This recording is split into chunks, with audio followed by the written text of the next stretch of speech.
मराठा क्रांती मोर्चाचे समन्वयक केरे पाटील यांनी जवाब दो आंदोलन पुकारलंय। पुण्यात मोदीबाग इथल्या शरद पवार यांच्या कार्यालयाच्या बाहेर रमेश केरे पाटील यांच्या नेतृत्वात आंदोलन केलं जातंय। पोलिसांच्याकडून इथे कडेकोट बंदोबस्त ठेवण्यात आलाय। विधानसभेसाठी राज्यात भाजपने 150 पेक्षा जास्त जागा लढाव्यात असं मत भाजपच्या वरिष्ठ नेत्यांनी व्यक्त केलंय। सर्वेक्षणाच्या आधारे विधानसभा उमेदवार निवडण्यात येणार असून फडणवीस यांना जागा निश्चितीचा अधिकार द्यावा अशी चर्चा झाल्याची माहिती आहे। ठाण्यानंतर आता शिवाजी पार्कमध्ये उद्धव ठाकरे यांची तोफ धडाडणारे उद्धव ठाकरे उद्या शिवसैनिकांना मार्गदर्शन करतील। ठाण्यात झालेल्या राड्यानंतर दादरमध्ये पोलीस सतर्क झाले आहेत। वक्फ बोर्डावरून मातोश्रीच्या बाहेर आंदोलन करणारे एकनाथ शिंदे यांच्यासोबत असल्याचा फोटो दाखवत आंदोलनकर्ते शिंदेंचेच भाडोत्री असल्याचा गंभीर आरोप खासदार संजय राऊत यांनी केला। आमच्याकडे सगळे पुरावे असून सध्या राजकारणात सुपारीचा मोठा बिझनेस सुरू असल्याची टीकाही राऊत यांनी केली।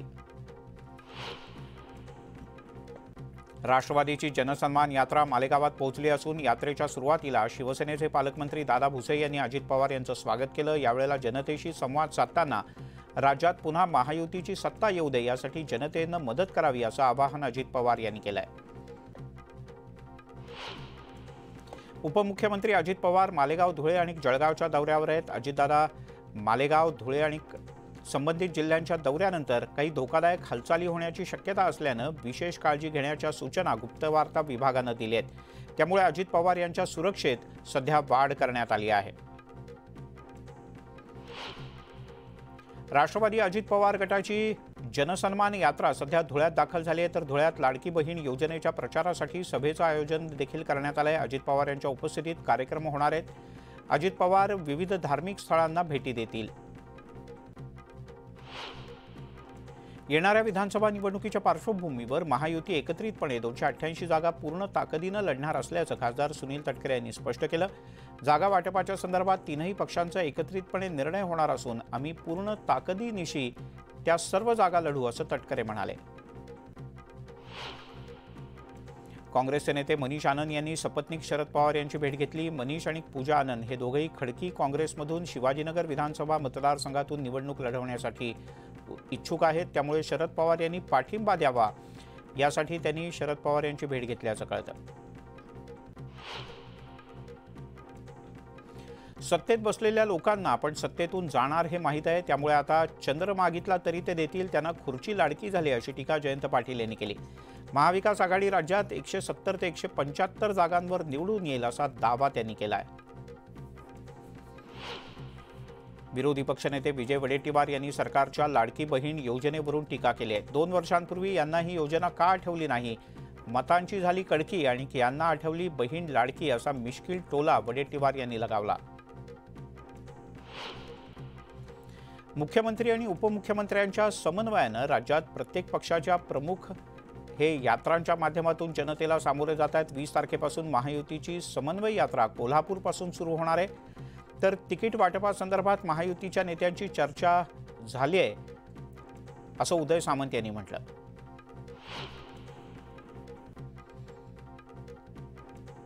खासदार फंड रस्त्याला द्यायचा म्हणजे काय पत्रावळ्या वाटायच्या का असा सवाल करत बीडचे खासदार बजरंग सोनावणे यांनी आलेल्या कार्यकर्त्यांना माघारी धाडलं। त्यांचा हा व्हिडिओ सध्या चांगलाच व्हायरल झालाय, त्यामुळे नागरिकांच्याकडून तीव्र संताप व्यक्त केला जातोय। सगळाच मराठा समाज वाईट नाही, पण जो ओबीसी समाजावर उठेल त्याला अजिबात सोडायचं नाही असं आवाहन मंत्री छगन भुजबळ यांनी केलं। ओबीसीमधून मराठा समाजाला आरक्षण मिळणार नाही, सगळ्याच पक्षांनी आता आपापली भूमिका स्पष्ट करावी असं देखील मंत्री भुजबळ यांनी जाहीर सभेत म्हटलंय। ते सांगलीमध्ये बोलत होते। ओबीसींच्या मेळाव्याला काँग्रेसच्या नेत्यांनी येऊ नये म्हणून आमदार विश्वजित कदम आणि विशाल पाटील यांनी आडकाठी करत ओबीसी नेत्यांचा पाणउतारा केल्याचा आरोप सांगलीतल्या ओबीसी मेळाव्यात करण्यात आला। या आरोपाच्या नंतर मंत्री छगन भुजबळ यांनी खासदार विशाल पाटील यांना खडे बोल सुनावलेत। जरांगे पाटील रोजच सरकारला धमक्या देतात, त्यामुळे त्यांच्यावर काहीच बोलण्यात अर्थ नाही, त्यांच्यावर बोलण्यात मला अजिबात रस नाही असं मंत्री गिरीश महाजन यांनी म्हटलंय। मात्र निवडणूक आल्यानंतर पाहू काय करायचं ते असंही त्यांनी नमूद केलं। बार्शीचे अपक्ष आमदार राजेंद्र राऊत यांनी रोहित पवार यांच्यावर जोरदार हल्ला चढवला। फक्त बारामतीचा विकास होणं म्हणजे राज्याचा विकास नाही, बारामतीचा विकास केला आणि इतर तालुके दुष्काळी राहिले तर काय उपयोग, असंही रोहित पवार यांनी त्यांच्या आजोबांना विचारलं असतं तर बरं झालं असतं, अशी खोचक टीका राजेंद्र राऊत यांनी केली। सोलापुरात काँग्रेसच्या जनसंवाद यात्रेला सुरुवात झाली। काँग्रेस पक्षाकडून इच्छुक असणाऱ्या नगराध्यक्ष मिनल साठे यांच्या माढा विधानसभा मतदारसंघातून जनसंवाद यात्रा जाणार आहे। राष्ट्रवादी शरद पवार पक्षाच्या बालेकिल्ल्यावर काँग्रेसनं दावा केला असून काँग्रेस पक्षाकडून मिनल साठे यांची उमेदवारी ही सध्या त्या दृष्टीने चाचपणी केली जाते। मुख्यमंत्री एकनाथ शिंदे उद्या जळगावच्या दौऱ्यावर आहेत। जळगावातील सागर पार्क इथे लाडकी बहीण योजनेच्या कार्यक्रमाचं आयोजन करण्यात आलंय। मुख्यमंत्री या कार्यक्रमाला हजेरी लावतील।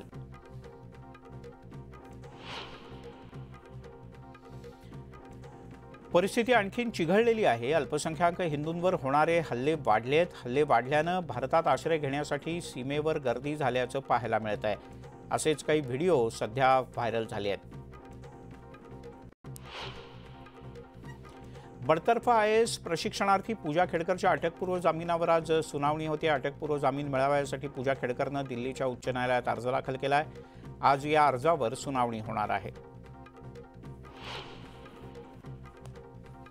उरणमधील यशस्वी शिंदे हत्या प्रकरणात एक अत्यंत महत्त्वाचा पुरावा पोलिसांच्या हाती लागला। यशस्वीच्या हत्येनंतर गहाळ झालेला तिचा मोबाईल फोन पोलिसांना सापडलाय। या फोनमध्ये यशस्वी आणि आरोपी दाऊद शेख या दोघांमधील संभाषण रेकॉर्ड झाल्याची माहिती आहे। तसंच अनेक फोटो सुद्धा आहेत।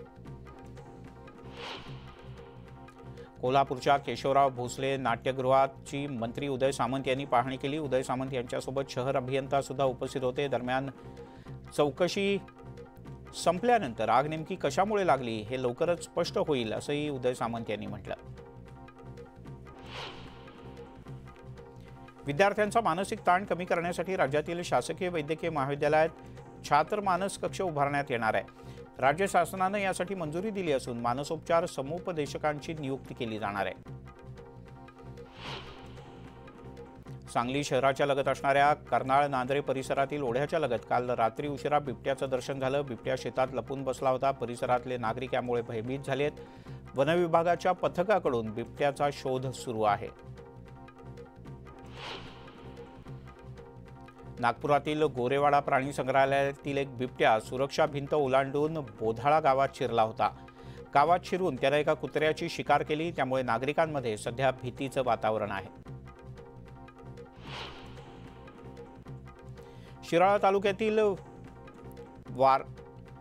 वारणा इथे वसाहतीत अजगराचं दर्शन झालं। सर्पमित्रांच्या मदतीने या अजगराला पकडण्यात आलं। 11 फूट लांबीचा 60 ते 70 किलो वजनाचा हा महाप्रचंड अजगर होता।